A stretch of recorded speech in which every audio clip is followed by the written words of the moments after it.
Welcome to all. स्वागत करते हैं अपने चैनल बायोलॉजी गुरु। और अब हम हो रहे हैं शुरू।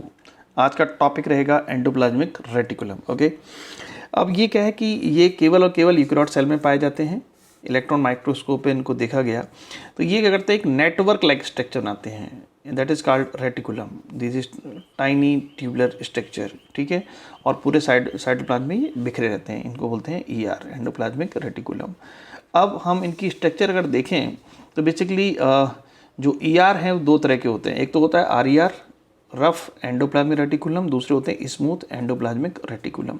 अब ये आरईआर एसईआर क्यों कहा गया, देखते हैं डायग्राम में। ये देखिए हम लिखा है आरईआर। आरईआर क्या लिखा है? रफ। क्यों रफ है? क्योंकि इनकी सतह पर, इनकी सरफेस पर राइबोसोम जुड़े हुए हैं। ओके, अगर सरफेस पर राइबोसोम जोड़ देंगे, जैसे कि यहाँ पे है, यहाँ पे हमको जोड़ देंगे चीज़ें, तो कैसा लगेगा? रफ लगेगा, खुरदरा लगेगा। तो इसलिए इनको रफ एंडोप्लाज्मिक रेटिकुलम कहते हैं। दूसरे जो हैं ये, इनको बोल रहे हैं हम एसईआर, स्मूथ एंडोप्लाज्मिक रेटिकुलम, क्योंकि इनकी सरफेस पर राइबोसोम नहीं जुड़े हैं।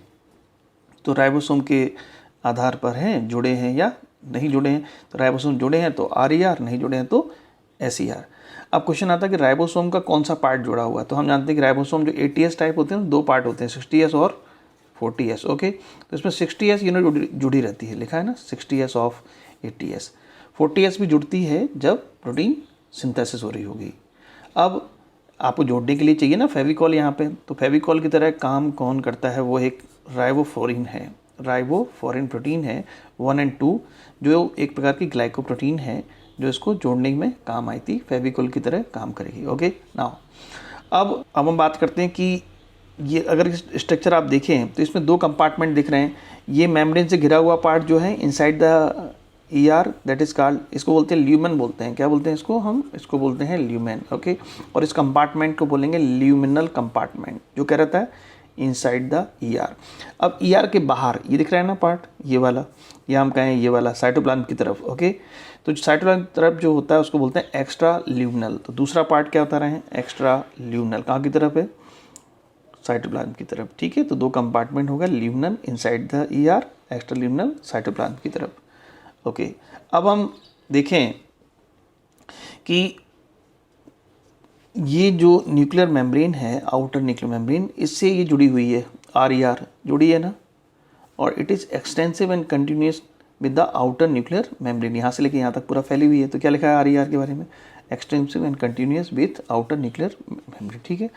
अब इनके काम देख लेते हैं, फंक्शन क्या है। तो फंक्शन की कहानी ऐसी होती है, जहाँ राइबोसोम आप देखें तो कहोगे प्रोटीन सिंथेसिस हो रही है, ये हमने पहले भी बताया आपको। और यहाँ पे दो तरह के राइबोसोम होते हैं, साइटोप्लाज्म में फ्री राइबोसोम भी होते हैं। तो फ्री राइबोसोम जो प्रोटीन बनाएंगे, ये भी प्रोटीन बनाएंगे। तो इनकी प्रोटीन क्या होती है? सेल के अंदर काम आती है, ठीक है। उसे कहते हैं नॉन सीक्रेटरी प्रोटीन या इंट्रासेलुलर प्रोटीन्स। इनकी जो प्रोटीन होती है जनरली वो क्या करते हैं? बाहर भेजते हैं, तो उसे कहते हैं सीक्रेटरी प्रोटीन। तो आरईआर वाली जो प्रोटीन होती है, कौन सी होती है? Secretory protein.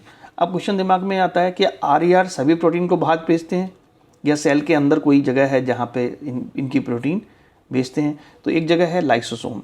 ओके, लाइसोसोम के जो एंजाइम है वो आरईआर के द्वारा बनते हैं। तो इसका मतलब आरईआर की प्रोटीन जो है उसके दो टारगेट साइट हो गए, एक तो इंट्रासेलुलर यानी सेल के अंदर, और एक एक्स्ट्रा सेलुलर मतलब सेल के बाहर। तो अधिकतर तो ये बाहर ही भेजते हैं, अंदर तो केवल एक ही जगह है, उसका नाम क्या है? लाइसोसोम। ओके, एसईआर भी बहुत सारे काम करते हैं, चलिए देख लेते हैं क्या है। तो इनकी सरफेस पर राइबोसोम अटैच हैं या नहीं है, उसके आधार पर इनको दो बांटा है, आरईआर और एसईआर। देखिए, rough endoplasmic reticulum, rough R4 rough, R4 ribosome attach हैं, स्मूथ, ठीक है, एसईआर। तो काम क्या करते हैं? प्रोटीन सिंथेसिस, सीक्रेटरी प्रोटीन बनाते हैं। क्या कहेंगे उसको? एक्स्ट्रा सेलुलर प्रोटीन कहेंगे, ठीक है। और लाइसोसोम वाला जो पार्ट है, लाइसोसोम के एंजाइम भी बनाते हैं। ये कौन सा हो गया? इंट्रासेलुलर टारगेट हो गया, ये हो गया एक्स्ट्रा सेलुलर टारगेट। ओके, इसके अलावा एसईआर जो है वो भी आरईआर से ही बनती है, तो ठीक है। तो यहाँ पे एक लाइन और लिखी है, क्या लिखी है? देखिए, द आरईआर जो है, ये आरईआर के बारे में बता रहे हैं क्या? They are involve in protein synthesis and secretion. तो जिन सेल्स में ज़्यादा प्रोटीन, सीक्रेटरी प्रोटीन चाहिए होगी, उनमें आरईआर का नंबर ज़्यादा होगा। ओके, अब हम देख लेते हैं एसईआर क्या कह रही हैं। एसईआर क्या है कि लिपिड जो बनती है ना, वो एसईआर ही बनाता है, ठीक है। स्टेरॉइड एनिमल्स में स्टेरॉयड हार्मोन्स होते हैं, वो भी SCR बनाता है। तो major site of what, lipid synthesis. Okay, calcium को भी स्टोर करता है, देखिए डायग्राम में दिख रहा है आपको, कैल्शियम को स्टोर कर रहे हैं, कैल्शियम को स्टोर कर लेता है। स्टेरॉयड हार्मोन्स कहाँ पे बनते हैं, एनिमल्स में, वो भी ये बनाता है। मसल्स में कॉन्ट्रैक्शन एंड रिलैक्सेशन, ओके, तो ये भी कौन करता है, SER ही करता है। यहाँ एक टर्म और लिखा है, डिटॉक्सिफिकेशन, यानी कोई भी हम मेडिसिन लेते हैं तो उसके टॉक्सिक इफेक्ट होते हैं, कभी बार साइड इफ़ेक्ट्स होते हैं, तो उन साइड इफ़ेक्ट को, उन टॉक्सिक इफेक्ट को डिलीट करना है, डिलीट मतलब हटाना है, तो इसे कहते हैं डिटॉक्सिफिकेशन। तो इसमें एक साइटोक्रोम होता है, CYT, मतलब साइटोक्रोम, इसका नाम है P450, इसके माध्यम से ही उसको डिटॉक्सिफाई कर देगा। ओके, अब हम देखना चाह रहे हैं कि ये जो स्ट्रक्चर है ना ER की, तो ER में एक्चुअली 3 कंपोनेंट्स होते हैं। देखो, सिस्टर्नी, ये लंबी दिख रही है ना, ट्यूबुलर स्ट्रक्चर्स को बोलते हैं सिस्टर्नी। ट्यूब्यूल्स ट्यूब-लाइक स्ट्रक्चर, देखो ये बेसिकल्स, छोटे छोटे दिख रहे हैं, इनको बेसिकल्स बोलते हैं। तो ये आपके हो गए सिस्टर्नी, ट्यूब्यूल्स एंड बेसिकल्स। चलिए आपको कहानी सुना देते हैं डिटॉक्सिफिकेशन के ऊपर। तो डिटॉक्सिफिकेशन करता कौन है, SCR करता है डिटॉक्सिफिकेशन। तो आपने एक लाइन सुनी होगी, राणा ने विष दिया मानो अमृत पिया, मीरा रानी दीवानी कहाने लगी। मीरा जी के जो जेठ जी थे, राणा जी, उन्होंने उनको टॉक्सिस दे दिया था, एक विष का प्याला दे दिया था, और विष का प्याला दे दिया था तो उन्हें कुछ नहीं हुआ था।